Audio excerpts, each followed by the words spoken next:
Shalom, praise the Lord. आप सभी को जय मसीह की। आज सोमवार है और आज के दिन आपको याद होगा, मैंने पिछले हफ्ते आपको बताया था खोजा के बारे में। आज एक नया शब्द मैं लेकर आया हूँ बाइबल से, उसके बारे में आज हम जानकारी करेंगे। क्योंकि मैंने आपको बताया था कि हर सोमवार को मैं बाइबल के उन शब्दों के बारे में बातचीत करूँगा जो हमारी समझ में नहीं आते। लिखे हैं, हम पढ़ते हैं उसको, लेकिन समझ में नहीं आते। आज कौन सा शब्द है? बहुत महत्वपूर्ण शब्द है और ये मैं आपको बता दूं, पुराना नियम में 15 बार आया है, नया नियम में सिर्फ एक ही बार इस शब्द को प्रयोग में लिया गया है और वो भी संत पौलुस ने लिया है। तो वो कौन सा शब्द है ये मैं आपको अभी थोड़ी देर में बताऊंगा और वो बहुत ही महत्वपूर्ण शब्द है। इसको जानना मेरे और आपके लिए बहुत ज़रूरी है। इसीलिए मैं निवेदन करता हूं कि आज के इस वीडियो को जितना हो सके आप शेयर करें, ताकि लोगों तक ये संदेश पहुंचे कि बाइबल का वो शब्द जिसे हम बार बार पढ़ते हैं उसका अर्थ क्या है, उसका मतलब क्या है। तो इसको जानना मेरे और आपके लिए बहुत बहुत ज़रूरी है, हर एक विश्वासी के लिए। तो बने रहें मेरे साथ शुरू से लेकर अंत तक और पूरा वीडियो सुने, क्योंकि बहुत महत्वपूर्ण जानकारी है ये। पिछली बार मैंने खोजा के विषय में बताया था तो बहुत से लोगों ने इस बात के लिए मुझे धन्यवाद कहा कि आपने नया अच्छी श्रृंखला शुरू की है। तो इस श्रृंखला का दूसरा एपिसोड लेकर मैं आपके सम्मुख उपस्थित हूँ, पास्टर राज महसी, और आपने देखना शुरू किया है मेरा यूट्यूब चैनल जिसका नाम है ब्रदर राज महसी। मैं आपसे निवेदन करता हूँ, यदि अभी तक आपने मेरे चैनल को सब्सक्राइब नहीं किया तो अभी सब्सक्राइब कर लीजिए, बेल आइकन को दबाइए ताकि नोटिफिकेशन आपके पास पहुँचे, नया वीडियो, नई जानकारी बिना व्यवधान बिना रुकावट आपके पास पहुँच जाए। मेरी वीडियोस को लाइक कीजिए, शेयर कीजिए और कमेंट्स बॉक्स में आकर मुझसे ज़रूर बातचीत कीजिए और ज़रूर सब्सक्राइब कीजिए, क्योंकि ये वो चैनल है जहाँ पर ज़िद है सच को फैलाने की और बहुत महत्वपूर्ण जानकारियाँ मैं यहाँ पर आपको बाइबल से देता हूँ। और आज का जो शब्द है वो है बलियाल। दूसरा कुरिन्थियों 6 अध्याय और इसके 15 पद में हम पढ़ते हैं कि मसीह का बलियाल के साथ क्या नाता। तो ये बलियाल क्या चीज़ है, इसका अर्थ क्या है, इसको किस तरह से बाइबल में रखा गया है, इसका मेन मकसद क्या है और इसका मेन अर्थ क्या है, इसको आज हम जानेंगे। तो विस्तार से सुनिएगा, पूरी जानकारी मैं आपको दूंगा। शुरू से लेकर अंत तक बने रहें और इस वचन को शेयर जरूर करें। फूपस में आज का सवाल है, आपको बताना है कि हमारे मनुष्य के शरीर का वो कौन सा अंग है जिसमें असाध्य रोग लगा है। कौन सा अंग है वो जानते हैं तो कमेंट्स में लिख दीजिए, नहीं तो डिस्क्रिप्शन में आपको इस सवाल का जवाब मिल जाएगा। पुराना नियम से मैंने ये सवाल लिया है। और यदि आप हमारे बाइबल स्कूल से बीबीएस कोर्स करना चाहते हैं, बेसिक बाइबल स्टडी, 1 साल का कोर्स है, और अगर आप उसको करना चाहते हैं आप तो इस नंबर पर मुझे व्हाट्सअप मैसेज करके लिखिए कि मुझे बीबीएस कोर्स करना है, उसी समय आपको पूरी जानकारी मिल जाएगी। 14 सितंबर से 16वां बैच शुरू हो रहा है, तो जितना जल्दी हो सके अपने आवेदन भेजिए ताकि हम जल्द से जल्द आपको प्रवेश पत्र भेजें और आपका नाम जो है वो इस बैच में पक्का हो जाए। Praise the Lord. आइए छोटी सी प्रार्थना करते हैं, फिर आज के विशेष वचन में चलेंगे। प्रभु जी, मैं धन्यवाद देता हूँ आज की सुबह दिखाने के लिए और विनती करता हूँ प्रभु, आज के वचन को भी शेयर करने में मेरी मदद सहायता कर। मेरे होठों को, मेरे दिल दिमाग को छूकर ब्लेस कर। मेरी आत्मा, मेरा शरीर तेरे ही कब्जे में रहे, ताकि बोलने वाला मनुष्य नहीं बल्कि तेरा आत्मा हो। जो भी गुण भेद की बातें आज के वचन में छिपी हैं प्रभु, वो हम पे प्रकट करना, ताकि हम उन बातों को जानें और उन्हीं के अनुसार अपने जीवन को व्यतीत करें। जितने भी लोग इस वचन को देख रहे हैं, सुन रहे हैं, उन सब पर मैं तेरी आशीष बोलता हूँ। हर एक को आशीषित कर, हर एक की रोग बीमारी, चिंता परेशानी, दुख तकलीफें, लड़ाई झगड़े, मनमुटाव, बांझपन, कर्जा नशा, बेरोजगारी, कमी घटिया, बुरी बीमारी, तलाक की समस्याएं हर एक घर से, हर एक दिल जिस्म जान से, हर एक परिवार से दूर कर दे। धन्यवाद देता हूँ प्रभु, तूने मेरी प्रार्थना को सुन लिया। प्रभु यीशु नासरी के नाम से मांगता हूँ, आमीन आमीन आमीन। Thank you Jesus, hallelujah.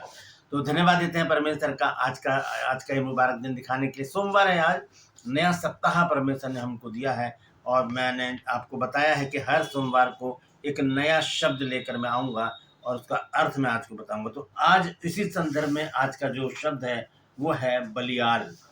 तो यहाँ पर मैं सब कुछ लिखूंगा। मैं आपको बता दूं कि हिंदी की बाइबल में जो है वो इसको एक ही जगह यूज़ किया गया है और वो है दूसरा कुरिन्थियों 6 अध्याय 15 पद में। लेकिन इंग्लिश की बाइबल में बेलियल जो है वो पूरी तरह से लिखा गया है। हिंदी में इसका अर्थ दूसरी तरह से लिखा गया, वो सब मैं आपको बताऊंगा। तो बेलियल जो है वो इंग्लिश का शब्द है, लेकिन ये लिया गया है इब्रानी भाषा से। इब्रानी भाषा में अगर बलियाल कहा जाता है तो मैंने यहाँ पर लिख दिया है इब्रानी भाषा का जो शब्द है, उसको देख लीजिए आप। उसका अर्थ है निकम्मा, दुष्ट, अधर्मी, व्यर्थ या परमेश्वर का विरोधी। ये बहुत सारे अर्थ हैं एक ही, मतलब एक मवाली टाइप का जो व्यक्ति होता है उसे बलियाल कहा जाता है। नया नियम में इसको शैतान पर बिल्कुल फिट करके पौलुस ने रखा है। शैतान का यीशु मसीह से कोई नाता नहीं है, या परमेश्वर के विरोधी का यीशु मसीह से कोई नाता है ही नहीं, या निकम्मे मनुष्य का परमेश्वर से, प्रभु यीशु मसीह से कोई नाता नहीं है। तो आज इस बलियाल का अर्थ हम जानेंगे। तो क्योंकि मैंने आपको बताया कि मैं लिख कर रखता हूँ, आज का जो संदेश है वो मैं आपको पढ़कर बताऊंगा, तभी आपकी समझ में आएगा, क्योंकि इतना लंबा मैं याद नहीं कर सकता। और यहाँ पर मैं आपको बता दूं बलियाल का अर्थ। इब्रानी भाषा में बलियाल का अर्थ है निकम्मा, दुष्ट, अधर्मी, व्यर्थ या परमेश्वर का विरोधी। इसलिए संत पौलुस ने लिखा है दूसरा कुरिन्थियों 6 अध्याय के 15 पद में कि मसीह का बलियाल के साथ क्या नाता। बेलियल जो है इंग्लिश का शब्द है, और इसको हम अगर आप सर्च करेंगे इंग्लिश बाइबल में बेलियल लिखकर, तो 15 बार जो है वो पुराना नियम में ये शब्द आया है, और नया नियम में सिर्फ एक ही बार आया है, जो दूसरा कुरिन्थियों 6 के 15 में हमने पढ़ा है। तो इसको मैं थोड़ा सा खोलकर आपको बताना चाहता हूँ, लेकिन मैं 4-5 जगह ही आपको रेफरेंस दूंगा, बाकी आप देख सकते हैं। मैं आखिर में आपको सारी डिटेल दे दूंगा, तो जहाँ जहाँ लिखा है इंग्लिश की बाइबल में वो सब मैं आपको बता दूंगा। तो सबसे पहले हम देखेंगे व्यवस्था विवरण 13 अध्याय और उसका 13 पद। यहाँ पर लिखा है कि तेरे मध्य में से कुछ निकम्मे बलियाल लोग निकलकर अपने नगर के निवासियों को बहकाने लगे हैं। देखिए यहाँ पर मैं आपको पढ़कर बताता हूँ, पूरा जो शब्द लिखा है वो वहाँ पर बलियाल नहीं लिखा है। हिंदी की बाइबल में बलियाल नहीं लिखा, लेकिन इंग्लिश में, क्योंकि मैं इस साइड जो है इंग्लिश लिख रहा हूँ, और देखिए उसको जो बलियाल जो है उसको मैंने ब्रैकेट में रखा है, उसको आप पढ़ लीजिए कि इसमें क्या लिखा है। लेकिन हिंदी में मैं आपको पहले पढ़कर बता देता हूँ। व्यवस्था विवरण 13 अध्याय और उसका 13 पद देखिए यहाँ पर क्या लिखा है। 13 अध्याय का 13 पद, उसका जो मैं सब पढ़ूंगा उसका अर्थ है बलियाल, यानी कि निकम्मा, दुष्ट, अधर्मी, व्यर्थ या परमेश्वर का विरोधी। लिखा, कितने अधम पुरुषों ने तेरे ही बीच में से निकलकर अपने नगर के निवासियों को यह कहकर बहका दिया कि आओ हम और देवताओं की जिनसे अब तक अनजान थे उपासना करें। मतलब दूसरे देवताओं की उपासना करने वाले अधर्मी। तो यहाँ पर अगर ये लिखा है अधर्मी लिखा है, तो वहाँ पर बेलियल लिखा है। यहाँ पर देखिए बेलियल लिखा है, यहाँ पर कुछ और लिखा है। तो इंग्लिश में जो है वो बिल्कुल क्लियर लिखा है बेलियल। तो यही यहाँ पर बलियल का पुत्र का अर्थ है ऐसे लोग जो लोगों को परमेश्वर से दूर ले जाते हैं। यहाँ पर इंग्लिश के जो वर्ड है वहाँ पर है सन ऑफ बेलियल, सन्स ऑफ बेलियल। तो इसका मतलब है ये कौन है, बलियाल के पुत्र हैं जो परमेश्वर से दूर ले जाते हैं। पहली बात मैंने आपको बताई। दूसरा संदर्भ है 1 शमूएल 2 अध्याय और उसका 12 पद। यानी लिखा, एली के पुत्र तो अधर्मी थे, वे यहोवा के को नहीं जानते थे। एली के पुत्र क्या थे, अधर्मी। आइए इसको देखेंगे इंग्लिश की बाइबल में और हिंदी की बाइबल में इसका क्या क्या अर्थ लिखा गया है। 1 शमूएल 2 अध्याय 12 पद में लिखा है, एली के पुत्र तो लुच्चे थे, उन्होंने यहोवा को ना पहचाना। लुच्चे जो शब्द है, अब यहाँ पढ़िए जो मैंने ब्रैकेट में लिखा है वो है बेलियल। इंग्लिश की बाइबल में बेलियल लिखा है। तो ये कौन थे, एली जो था एक याजक था, नबी था, इसके जो बेटे थे वो लुच्चे थे। तो बलियाल का यीशु मसीह के साथ कोई नाता नहीं, यानी कि जो लोगों को परमेश्वर से दूर लेकर जाते हैं उनका यीशु मसीह से कोई नाता नहीं है, और लुच्चे लोगों का भी परमेश्वर से कोई नाता नहीं है। एली के पुत्र होपनी और पिनहास को बलियाल का पुत्र कहा गया क्योंकि वे भ्रष्ट और पापी थे। दूसरी बात, तीसरा संदर्भ है 1 शमूएल 25 अध्याय के 17 पद में। देखिए यहाँ पर भी एक शब्द आया है दुष्ट, और उसको भी बलियाल कहा गया इंग्लिश की बाइबल में। तो वो मैं आपको यहाँ पर जो लिखता जा रहा हूँ उसे आप रेगुलर पढ़िए, निरंतर पढ़िए, और देखिए कि जो मैंने ब्रैकेट में रखा है वो यही शब्द है। 25 अध्याय का 17 पद जब हम पढ़ते हैं, पहला शमूएल और उसका 25 अध्याय और उसका 17 पद, यानी क्या है, इसलिए अब सोच विचार कर कि क्या करना चाहिए, क्योंकि उन्होंने अपने स्वामी की ओर उसके समस्त घराने को की हानि ठानी होगी। वह ऐसा दुष्ट है कि उससे कोई बोल भी नहीं सकता। ये जो दुष्ट शब्द आया है, यहाँ पर दुष्ट है, यहाँ पर बेलियल लिखा है। तो बेलियल दुष्ट लोगों का यीशु मसीह से कोई भी नाता नहीं है। जैसे कि दूसरा कुरिन्थियों 6 अध्याय के 15 पद में हम पढ़ते हैं कि मसीह का बलियाल से कोई नाता नहीं है। प्रभु यीशु मसीह ऐसे लोगों से कुछ नाता नहीं रखते। व्यवस्था विवरण 13 में जो परमेश्वर से लोगों को दूर ले जाते हैं वो लोग, और पहला शमूएल 2 अध्याय 12 में जो लुच्चे लोग हैं वो, और ये जो दुष्ट लोग हैं वो, उनसे प्रभु यीशु मसीह का कोई नाता नहीं है। और थोड़ा पीछे चलेंगे, न्यायियों की पुस्तक 19 अध्याय के 22 पद को हम पढ़ेंगे। न्यायियों की पुस्तक 19 अध्याय और उसका 22 पद, यहाँ पर देखिए लिखा है, वे आनंद कर रहे थे कि नगर के लुच्चों ने घर को घेर लिया और द्वार को खटखटा खटखटा कर घर के उस बूढ़े आदमी से कहने लगे, जो पुरुष तेरे घर में आया है उसे बाहर ले आ कि हम उससे भोग करें। ये लुच्चे लोग, ऐसे व्यभिचारी लोग, इनके विषय में यहाँ पर साफ लिखा है, बेलियल हैं ये, और ऐसे लोगों से यीशु मसीह का कोई भी नाता नहीं है। और एक अंत में मैं आपको फिर वो बताऊंगा जो दूसरा कुरिन्थियों में लिखा है नया नियम में। ये नया नियम में सिर्फ एक ही बार आई है ये बात, और पुराना नियम में 15 बार बेलियल का जिक्र है। आइए नया नियम का संदर्भ देखेंगे, 6 अध्याय और उसका 15 पद। दूसरा कुरिन्थियों 6 अध्याय और उसका 15 पद लिखा है, और मसीह का बलियाल के साथ क्या लगाव, या विश्वासी के साथ अविश्वासी का क्या नाता। मसीह का बलियाल के साथ कोई भी नाता नहीं है। तो हमने आज 4-5 संदर्भों को देखा है बलियाल के बारे में। अब मैं थोड़ा सा और आपको बताना चाहता हूं कि यहाँ पौलुस बलियाल शब्द का प्रयोग शैतान या मसीह के विरोधी के रूप में करता है। उसका मतलब है कि मसीह और शैतान के बीच कोई संगति नहीं हो सकती, नहीं हो सकती। जैसे पाप का और पवित्रता का कोई संबंध नहीं हो सकता, कोई संगम नहीं हो सकता। जैसे अविश्वासी का विश्वासियों के साथ कोई नाता नहीं हो सकता, उसी तरह से मसीह का बलियाल के साथ कोई नाता नहीं हो सकता। यहाँ पर 5 बातें मैं रिपीट करता हूँ। सबसे पहले, बलियाल का अर्थ है परमेश्वर के विरुद्ध चलने वाले लोग, और पुराने नियम में यह दुष्ट और निकम्मे लोगों के लिए प्रयोग हुआ। नया नियम में यह शैतान और मसीह के विरोधी का प्रतीक बन गया। पुराना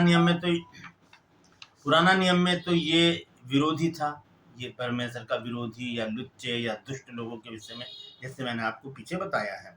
लेकिन नया नियम में क्या हो गया, ये शैतान और मसीह के विरोधी का प्रतीक बन गया बलियाल शब्द जो है। उसके बाद एक और बात मैं आपको बताता हूँ कि एक विश्वासी को बलियाल के कामों से अलग रहना चाहिए, दुष्ट कामों से, लुच्चे कामों से, व्यभिचार से, और उन सारी बातों से जो परमेश्वर से दूर लेकर जाती है, जो हमें बलियाल बना देती है, उससे दूर रहने की आवश्यकता है। और मसीह और बलियाल का कभी मेल नहीं हो सकता, इसलिए हमें इन बातों से बचना चाहिए। यदि हमारा जीवन प्रभु यीशु मसीह के अधीन नहीं है तो हम अनजाने में बलियाल के मार्ग पर चल सकते हैं। यदि हमारा जीवन जो है प्रभु यीशु मसीह के योग्य नहीं है, या प्रभु यीशु मसीह के बनाए रास्ते पर हम नहीं चल रहे हैं, तो हम अनजाने में बलियाल के रास्ते पर चल रहे हैं। हम लुच्चेपन में, निकम्मेपन पे, दुष्टता पर उतर आए हैं और प्रभु से दूर हैं। इसलिए हमें हर दिन यह चुनना है कि हम मसीह के साथ खड़े होंगे या बलियाल के साथ। हमें हर दिन प्रति भोर को ये प्रार्थना करनी है कि प्रभु मुझे तेरे साथ खड़ा होना है, मुझे बलियाल के साथ खड़ा नहीं होना। अपने हाथों को उठाकर प्रार्थना करें। परमपिता परमेश्वर, हम धन्यवाद देते हैं इन सारे शब्दों के लिए जो तू हमें बताता है प्रभु। आज तूने हमें बलियाल के बारे में बताया प्रभु, जो दुष्ट है, निकम्मा है, लुच्चा है प्रभु जी, और तुझसे हमें दूर ले जाने वाला है। उसके मार्ग पर चलने से हमें बचा, ताकि हम तेरी संगति में रहकर अपने जीवन को व्यतीत करें, और बलियाल से बचकर प्रभु हम तेरे साथ चलें, और उस मुकाम पर पहुंचे जहां तू हमें देखना चाहता है, और अनंत जीवन के अधिकारी हो जाए। धन्यवाद देते हैं प्रभु प्रार्थना के सुने जाने के लिए। यीशु नासरी के नाम से मांगते हैं, आमीन। ये छोटी सी प्रार्थना कीजिए, प्रभु परमेश्वर आपको ज़रूर सामर्थ देंगे बलियल के रास्ते पर चलने से रोकने के लिए। आपके मन को तैयार करेंगे और आपके साथ रहकर प्रभु यीशु मसीह आपको ऊंचे स्थान पर खड़ा करेंगे। Praise the Lord. तो आज हमने देखा बलियल के बारे में। यहाँ पर दूसरा कुरिन्थियों 6 अध्याय 15 पद से मैंने ये वचन लिया है कि मसीह का बलियाल के साथ क्या नाता। कोई नाता नहीं है यीशु मसीह का दुष्टों के साथ, लुच्चों के साथ, निकम्मों के साथ, विरोधियों के साथ कोई नाता प्रभु यीशु मसीह का नहीं है। इन सारी बातों से अगर हम अलग रहेंगे तो हमारा नाता यीशु मसीह के साथ खून का रिश्ता जैसे जुड़ जाएगा। Praise the Lord. परमेश्वर इन वचनों के द्वारा हम सबको आशीष दे। यदि आज आपने कुछ नया सीखा है तो कमेंट्स में ज़रूर लिखिए और इस वचन को शेयर कीजिए ताकि और भी लोग इन बातों को जान सकें। ट्रू पल्स में आज का सवाल है, आपको बताना है कि शरीर का वो कौन सा अंग है जो असाध्य रोग से भरा है, जिसको असाध्य रोग लगा है। जानते हैं तो कमेंट्स में लिख दीजिए, तो डिस्कशन में आपके सवाल का जवाब मिल जाएगा। और यदि आप हमारे बाइबल कॉलेज से BBS कोर्स करना चाहते हैं, बेसिक बाइबल स्टडी, तो इस नंबर पर मुझे व्हाट्सएप मैसेज करके लिखिए कि मुझे BBS कोर्स करना है। 1 साल का कोर्स है, पूरी जानकारी उसी समय आपको मिल जाएगी। 3 एग्ज़ाम होंगे, वो भी आपको अपने घर पर देने। कॉरेस्पॉन्डेंस कोर्स है ये, आपको कहीं आना जाना नहीं है, घर पे बैठकर पढ़ाई करनी है। पत्राचार कोर्स है 1 साल का। अगर चाहते हैं तो इस नंबर पर मुझे मैसेज करके लिखिए कि मुझे BBS कोर्स करना है। Praise the Lord. मैं आपसे निवेदन करता हूँ, यदि अभी तक आपने मेरे चैनल को सब्सक्राइब नहीं किया तो अभी सब्सक्राइब कर लीजिए, बेल आइकन को दबाइए ताकि नोटिफिकेशन आपके पास पहुँचे। नया वीडियो, नई जानकारी बिना व्यवधान, बिना रुकावट आपके पास पहुँच जाए। मेरी वीडियोस को लाइक कीजिए, शेयर कीजिए और कमेंट्स बॉक्स में आकर मुझसे ज़रूर बातचीत कीजिए। आज के लिए बस इतना ही, फिर मिलूंगा एक नए संदेश के साथ, एक नया वीडियो लेकर। तब तक के लिए मुझे इजाज़त दीजिए, लेकिन अपना और अपनों का ख्याल रखिए और ध्यान रखिए कि हमें बलियाल के मार्ग पर नहीं चलना है, हमें प्रभु यीशु मसीह के दिखाए मार्ग पर चलना है ताकि हम उसकी संगति में बने रहें, उससे हमारा नाता हो जाए। Praise the Lord. परमेश्वर आप सबको आशीष दे।